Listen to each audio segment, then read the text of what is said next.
नमस्कार दोस्तों। हर हर महादेव। वीणा Deepak Soni YouTube channel में आपका स्वागत है। आज मैं आपको इस वीडियो के माध्यम से रमा एकादशी व्रत कब है उसकी कथा कहानी सुनाऊंगी। 27 अक्टूबर 2024 को सुबह 5:23 पर एकादशी तिथि की शुरुआत होगी और 28 अक्टूबर को यह सुबह 7:51 पर तक रहेगी। 28 अक्टूबर 2000 को रमा एकादशी का व्रत रखा जाएगा। उदया तिथि के अनुसार हम 28 अक्टूबर को ये रमा एकादशी का व्रत रख सकते हैं। रमा एकादशी का प्रारंभ का समय 29 अक्टूबर 2024 को सुबह 6:23 से लेकर 8:35 तक रहेगा। एकादशी की पूजा सामग्री में हमें क्या क्या लेना चाहिए। रमा एकादशी के दिन विष्णु जी की पूजा के लिए लक्ष्मी नारायण की प्रतिमा लें। पीले रंग के हमें फूल लेने चाहिए। नारियल, सुपारी, फल, धूप, दीप, घी, पंचामृत, अक्षत, तुलसी दल, चंदन समेत पूजा की सभी सामग्रियां एकत्रित कर लेनी चाहिए।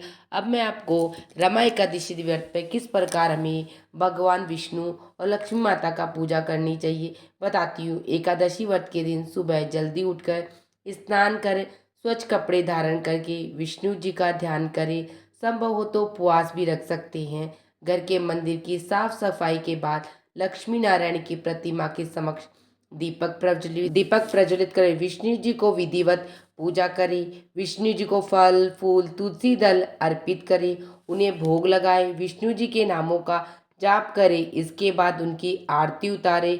अंत में क्षमा प्रार्थना करें कि आपके साथ पूजा में कोई गलती हो गई तो भगवान विष्णु माता लक्ष्मी मुझे क्षमा करें। उसके बाद हमें एकादशी व्रत की कथा कहानी सुननी चाहिए जो बहुत जरूरी है। तो मैं आपको रमा एकादशी व्रत की कथा कहानी सुनाती हूँ। पुण्यदायी रमा एकादशी पर पौराणिक व्रत कथा कहानी सुनाती हूँ। धर्मराज युधिष्ठिर कहने लगे, हे भगवान, कार्तिक कृष्ण एकादशी का क्या नाम है, इसकी विधि क्या है, इसके करने से क्या फल मिलता है, सो आप मुझे विस्तार पूर्वक बतलाइए। भगवान श्री कृष्ण बोले, कार्तिक पक्ष की एकादशी का नाम रमा एकादशी है। यह बड़े बड़े पापों का नाश करने वाली है। इसका महात्म्य मैं तुमसे कहता हूँ, तुम इसको ध्यान पूर्वक सुनना। हे राजन, प्राचीन काल में मुचुकुंद नाम का एक राजा था।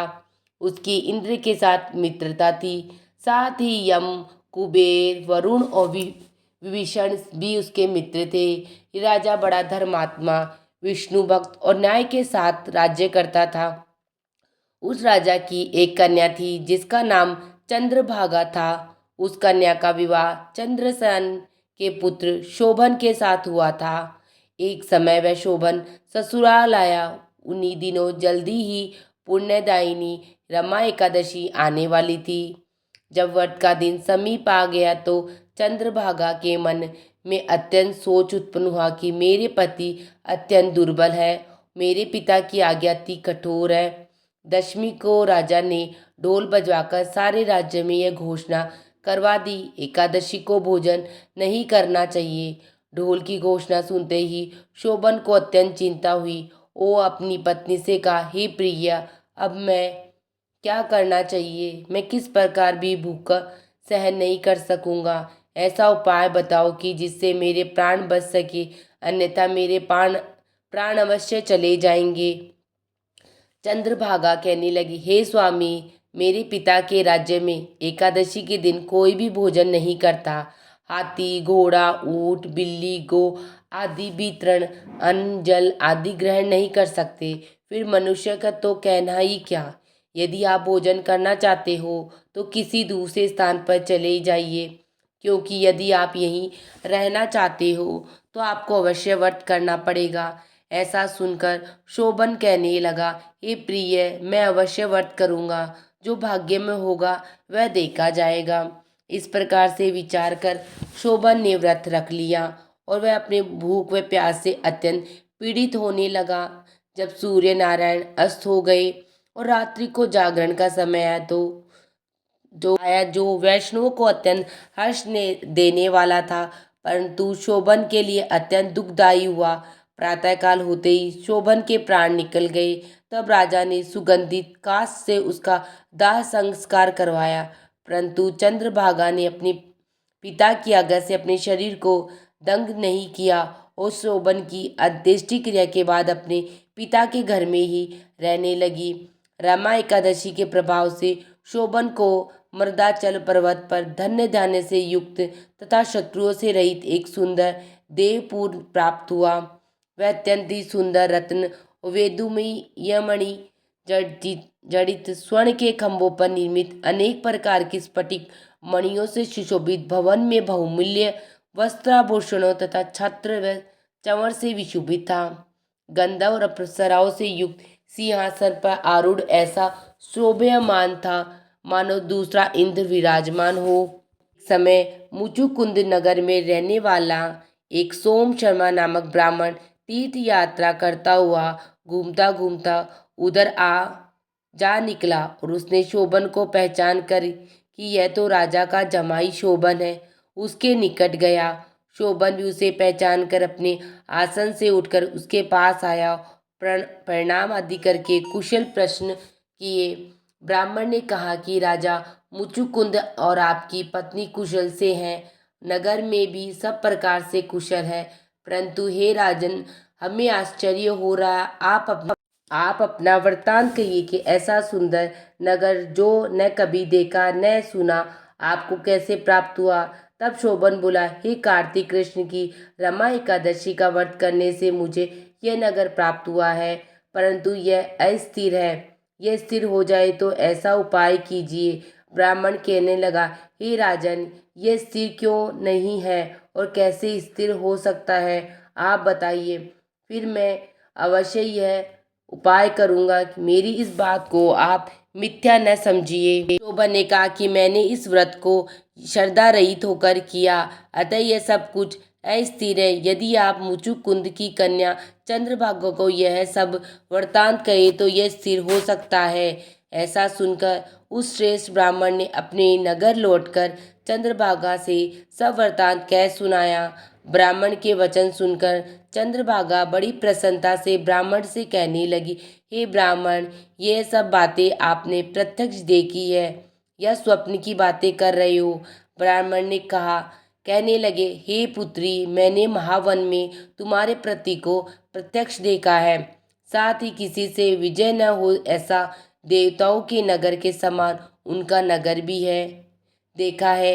उन्होंने यह भी कहा कि यह स्थिर नहीं है, जिस प्रकार वह स्थिर रह सके सो उपाय करना चाहिए। चंद्रभागा कहने लगी, हे विप्र ब्राह्मण देवता, तुम मुझे वहां ले चलो। मुझे पति देव के दर्शन की तीव्र लालसा है।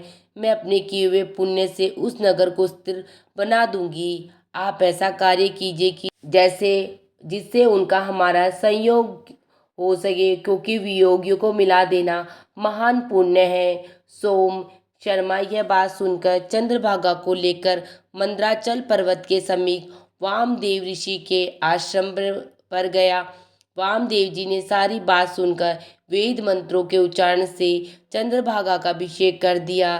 तब ऋषि के मंत्र के प्रभाव और एकादशी के व्रत से चंद्रभागा का शरीर दिव्य हो गया और वह दिव्य गति को प्राप्त हो गई। इसके बाद बड़ी प्रसन्नता के साथ अपने पति के निकट गई। अपनी प्रिय पत्नी को आते देखकर शोभन अति प्रसन्न हुआ और उसे बुलाकर अपनी बाई तरफ बैठा लिया। चंद्रभागा कहने लगी, हे प्राणनाथ, आप मेरे पुण्य को ग्रहण कीजिए। अपने पिता के घर जब मैंने 8 वर्ष की थी, तब से विधि पूर्वक एकादशी के व्रत को श्रद्धा पूर्वक करती आ रही हूँ। इस पुण्य के प्रताप से आपका यह नगर स्थिर हो जाएगा तथा समस्त कर्मों से युक्त होकर प्रलय के अंत तक रहेगा। इस प्रकार चंद्रभागा ने दिव्य आभूषणों वस्त्रों से सुसज्जित होकर अपने पति के साथ आनंद पूर्वक रहने लगी। राजन, यह मैंने रमा एकादशी का महात्म्य कहा है। जो मनुष्य इस व्रत को करते हैं उनके ब्रह्म इत्यादि समस्त पाप नष्ट हो जाते हैं। कृष्ण पक्ष और शुक्ल पक्ष की दोनों एकादशी समान है, इनमें कोई भेदभाव नहीं, दोनों समान फल देती है। जो मनुष्य इस महात्म्य को पढ़ते अथवा सुनते वे समस्त पापों से छूटकर वैष्णव लोक भगवान विष्णु के द्वार पर जाते हैं। इसी के साथ में आपको रमा एकादशी के व्रत के दिन हमें कुछ नियमों का ध्यान रखना चाहिए, वह नियम बताती हूँ। एकादशी व्रत का प्रारंभ करने के बाद इसे बीच में नहीं तोड़ना चाहिए। रमा एकादशी के दिन व्रती को अपशब्दों का इस्तेमाल नहीं करना चाहिए। एकादशी व्रत में चावल के सेवन पर भी मनाही होती है।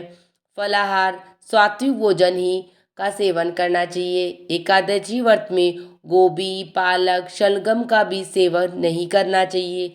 इस दिन व्रती को घर में झाड़ू नहीं लगाना चाहिए। एकादशी व्रत के दिन बाल कटवाना भी शुभ नहीं होता, इसीलिए हमें बाल भी नहीं कटवाने चाहिए।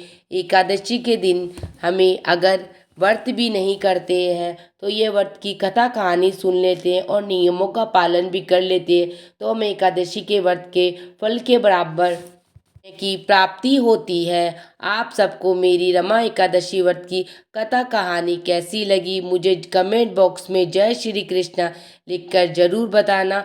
वीडियो पसंद आई तो चैनल को लाइक एंड सब्सक्राइब जरूर करना, शेयर करना तो बिल्कुल मत भूलना। मिलते हैं नेक्स्ट वीडियो में, तब तक के लिए हर हर महादेव।